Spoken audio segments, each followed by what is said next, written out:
Հայաստանի Հանրապետության էկոնոմիկայի նախարարի տեղակալ Լիլիա Սիրականյանն ընդունել է բանկերի ներկայացուցիչներին, քննարկելու վերջիններիս կողմից ՓՄԶ-ներին ուղղված ֆինանսական գործիքները եւ միջազգային դոնոր կազմակերպությունների հետ համագործակցության շրջանակներում իրականացվող ծրագրերը։ Նախարարի տեղակալն ընդգծել է, որ պետությունն առաջնային է համարում նորարար եւ արտահանման միտում ունեցող փոքր եւ միջին ձեռնարկությունների ստեղծման ու զարգացման համար նպաստավոր մեխանիզմների ներդրումը։ Այդ համատեքստում հանդիպման ընթացքում քննարկվել են ՓՄԶ-ների համար առավել հասանելի ֆինանսական գործիքների, ՓՄԶ-ների վարկունակության կարողությունների աճի հետ կապված հարցեր։ Հանդիպման արդյունքում ձեռք է բերվել պայմանավորվածություն քննարկումները շարունակական դարձնելու եւ համագործակցությունը խորացնելու շուրջ։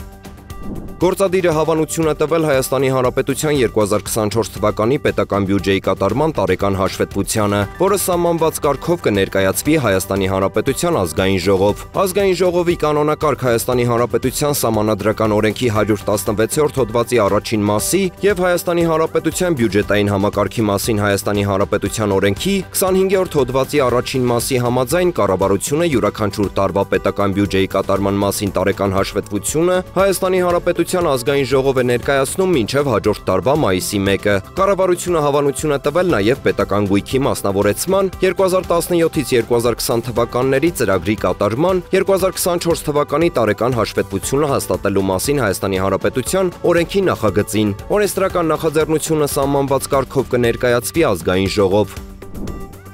Անհետաձգելի եւ հրատապ լուծում պահանջող հիմնախնդիրների լուծման անհրաժեշտությամբ պայմանավորված կառավարությունն ընդունել է որոշում։ Ըստ այդմ առաջարկվում է 2025 թվականի պետբյուջեում կատարել վերաբաշխում եւ փոփոխություն նախկինում ընդունված որոշումներից մեկում։ Արդյունքում Տավուշի մարզպետի աշխատակազմին կհատկացվի 111 միլիոն 549 հազար դրամ անհրաժեշտ ծախսերն իրականացնելու համար։